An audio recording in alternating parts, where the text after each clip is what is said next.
Welcome to Keep What You Earn, your judgment and jargon-free zone for entrepreneurs of all levels. Get ready to learn how to scale your business, save money in taxes, and create a business that grows your wealth. If it feels like the financial side of business is like eating your vegetables, well, then think of this podcast as the ranch dressing to make the process a little more enjoyable. My name is Shannon Weinstein. I'm a CPA and business owner on a mission to simplify money and empower others through knowledge. I hope this episode inspires you to take action, but remember that the information we share is for educational purposes only and is not individual tax advice. Now that we got that out of the way, let's start the show.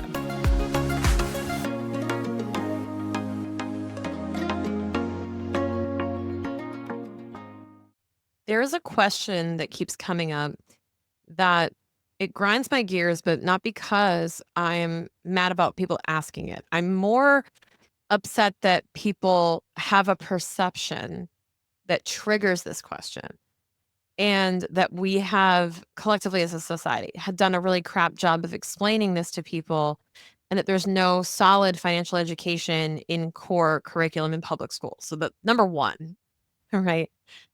But here's the question. Shannon, why don't the rich pay taxes? We want to be like the rich. We want to not pay taxes. I thought that if we start a business, we can take a bunch of deductions and we could just not pay taxes and we could bury a lot of expenses in the business. And like, why aren't we getting a zero tax bill like wealthy people?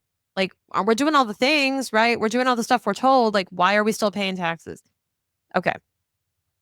So here's the biggest factor. Like, here's my most direct answer to that question. The reason why you're paying taxes as a business owner is because as long as you are generating income, as long as you have income on paper, that more money is flowing into you from earning income, whether that be through a business or a job, if you are earning income by trading time for money or trading effort for money, so to speak, then you will have to pay taxes on the profits generated from that. Like, period. Now, the good thing is that you can generate a lot of profit. You can also take a lot of expenses as deductions, pay less in taxes, and still take money out of the business, which is great. You can sustain a lovely lifestyle by earning what we call ordinary income from businesses, making a profit and paying your taxes, lather, rinse, repeat. There's nothing wrong with that. But what a lot of people ask is, hey, I seem to be doing everything, following all the advice and stuff, and these people I'm reading about, they pay no taxes. How? How do they pay no taxes? These are like the richest people that I know. And without even getting political on this, by the way, here's how. Because the way the system works is a lot of these people don't earn income. They don't. They don't earn income. What they end up doing is they earned income at one point in time. If you want to truly live wealthy, this is what you do. And this is not individual investment advice, none of that, but conceptually, hear me out. You go earn income through a W-2, a business, whatever. You go make that money. You got to create that money. You got to go and hustle for that money somehow in your early stage, right? Money doesn't just come upon you, most people. So you go hustle and get that money. The best thing you can do with that money is then go take that to purchase assets that will generate you more money. So let your money make you more money.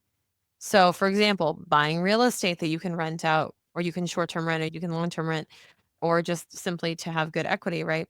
Or you might want to buy stocks, bonds. You may invest in building a business that you can then license out or franchise out. And now you're making money from those fees, royalties, right? Rent, royalty, license fees, interest. You can put your money in bonds, savings accounts, and you're making money off of interest. If you go out and you make $1 million, right? $1 million and you go put that in a high yield savings account, in a lot of places in the United States, you could probably live off of that interest. A lot of places you could probably live off the interest along with whatever's in your checking account from before. So you could really do some damage with that.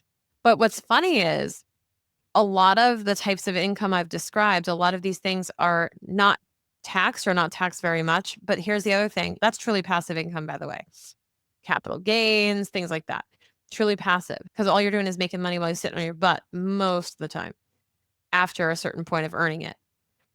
But there's another category here too. There's passive income right? Then we can talk about tax-free income. A lot of municipal bonds have tax-free interest, things like that, tax incentivized. But then let's talk about this. A lot of rich people, wealthy people, are taking those assets, like their stock portfolio or their stock in a certain company.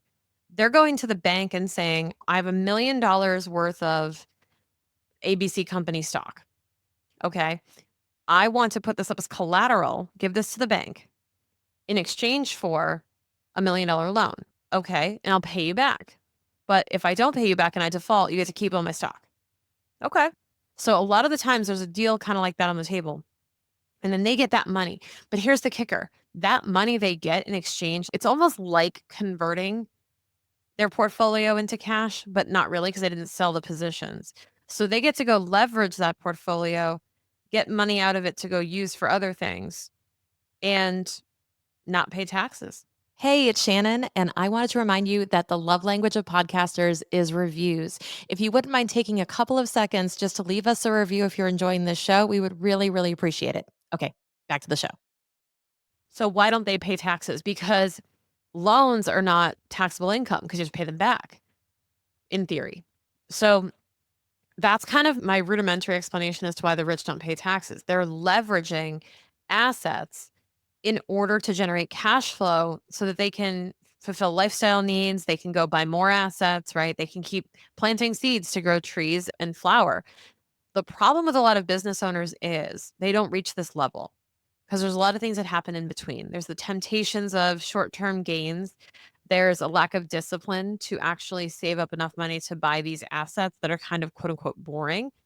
Instead, people buy liabilities like cars. They may buy homes. They may buy things that are personally satisfying, or they may spend money on travel and so on. There's nothing wrong with that. But all I'm saying is that you're making a conscious prioritization by saying those things are more important than setting aside some money for assets. When Jason and I got married, that was a huge conversation we had was around what is our strategy as a couple if we are like, let's just call it COO and CFO of this household. Like if we are C-suite managing this household, like what is our goal for our money? How do we want it working for us? I know, such great couples conversation, but honestly, the most healthy conversation we have is around our money because we are so in alignment on this is where our money should be and we have honest conversations on our strategies. And it's actually really fun because it's good to go look at where we stand and recalibrate. So when we do this, we look at the types of assets we're invested in. How much is in real estate? How much is in alternative investments? How much is in cash? How much is in XYZ?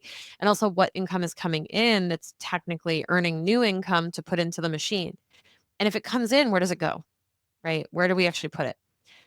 We do this because we understand the system and we understand that the sooner we can build a machine that's money making more money, then the sooner it is that we will be able to live a truly rich life, live a way that we know we don't need to hustle so hard anymore. And that's the most important thing. And it's less about the taxes, if I'm being honest. But I know that at the core, a lot of people will say, how do the rich pay no taxes? And I think the most important thing there is to acknowledge that by getting an answer to that question, what will you do with that information? Because I've just answered why. And I don't know if anyone's behavior is going to change after hearing this. So I want to get to the root of why you're asking that question. Why aren't the rich paying any taxes? So are you jealous that they don't pay any taxes? You feel like you're entitled to pay no taxes. You want to keep more of what you earn. Obviously, you're here listening to keep what you earn. You want to keep more of what you earn. But you feel like, well, these guys got to cut the line. Why can't I? Right? There are certain, we'll say, dues to pay to get into that club. There's certain dues to pay. You have to be conscious and financially educated. You can't just be kind of passive with your money, not know how much is in your bank account, not have clear goals, not be tracking your numbers, and somehow expect magically these results to hit you. I mean, it's like trying to lose weight and saying, I'm not weighing myself and I'm not tracking my calories. I'm just gonna, I don't know, close my eyes, cross my fingers, hope for the best, right? That's not gonna work because you're gonna be tempted. You're gonna be invited to a bunch of birthday parties, you're gonna eat cake, and then you're gonna get sidetracked. You're gonna forget that, like, you had this goal in the first place because no one's holding you accountable. And that's the thing, is a lot of these rich people have a strategy, they're held accountable, there's a plan in place, but a lot of people who aspire to be like them are unwilling to rip off the mask, put their head out of the sand, and look at the plan, make the plan, stick to the plan, and actually acknowledge their financial condition and what steps it will take to get them to an improved financial condition where they can participate in these types of things, these strategies. And that's the thing, is people want that quick hit. They want that bite of like, "Hey, how do I do this like get rich quick scheme?" It's like, other than riding the crypto wave or whatever, day trading, like I have no interest in any of that. I'm all about the long term. I'm all about the long game. So that's your honest answer on how you actually grow and build wealth. It's unsexy, let's be real, but that's it. And like, I don't, what do they say? Don't hate the player, hate the game. Like, if you don't like that, that's how our tax system works, by all means, call your representative, your senator, right? And let's talk about it. But, that's really what it comes down to.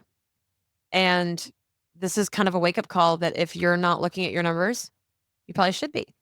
I would encourage you to do so and to make a mindful choice that if you want to get to a point where you are truly living off of passive income and paying less in taxes, this is the path to get there. And if you're committed to get there, there you go. All you need is the right help and accountability to get you there. And that might be a financial planner, financial advisor, anyone that you have in your corner that will help you.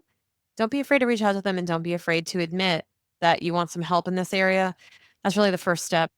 And I know that there's a lot of fear and a lot of stuff that goes around with money, but the sooner you start looking at it and start actually giving it job descriptions and a plan, the less scarier it is. I promise. So when it comes to tax strategy, my philosophy is that I would rather you master your tax plan than implement some crazy strategies you're learning off of TikTok and Instagram.